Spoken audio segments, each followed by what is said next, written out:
भद्रक जिला 16 नंबर जातीय राजपथ राहंज छक निकटरे गैस बोझे टैंकर रु गैस लीक हो जाइछि।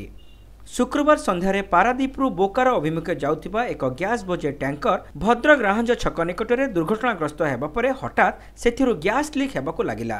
किछि समय मध्यरे टैंकर रु बाहरुथिबा गैस आखपाख अंचल को व्यापी जाइतिला। फल दीर्घ समय धरी जातीय राजपथर दुई पाखरे शह शह जानवाहन चलाचल बंद होइतिला।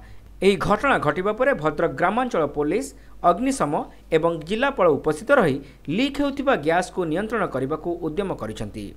ଏହି ଗ୍ୟାସ୍ ଲିକ୍ ଯୋଗୁଁ ଆଖପାଖ ଅଞ୍ଚଳର ଲୋକମାନେ ଆତଙ୍କିତ ହୋଇପଡ଼ିଛନ୍ତି। ଦୀର୍ଘ 12 ଘଣ୍ଟା ଧରି ଜାତୀୟ ରାଜପଥ ଅବରୋଧ ହୋଇଥିବାରୁ ଉଭୟ ପାର୍ଶ୍ୱରେ ଶହ ଶହ ଗାଡ଼ି ଅଟକ ଥିବାବେଳେ ଅନ୍ୟ ରୁଟ୍ ଦେଇ ଗାଡ଼ିଗୁଡ଼ିକୁ ଛଡ଼ାଯାଉଛି। ଏପଟେ ଆଖପାଖ ପଞ୍ଚାୟତ ଲୋକମାନଙ୍କୁ ରୋଷେଇ ବନ୍ଦ କରିବାକୁ କୁହାଯାଇଥିବା ବେଳେ ବିଦ୍ୟୁତ୍ ସେବା ବନ୍ଦ କରିବାକୁ ଜିଲ୍ଲାପାଳ ନିର୍ଦ୍ଦେଶ ଦେଇଛନ୍ତି।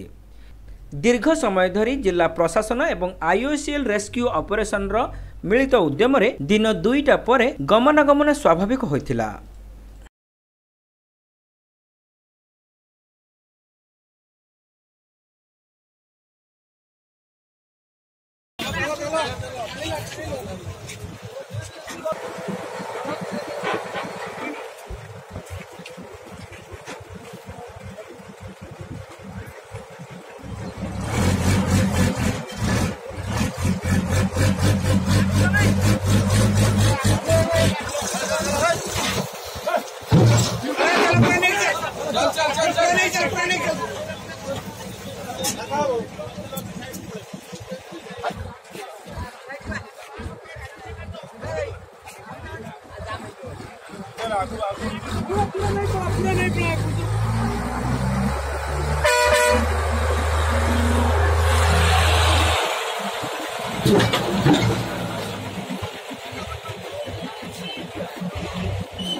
Petrol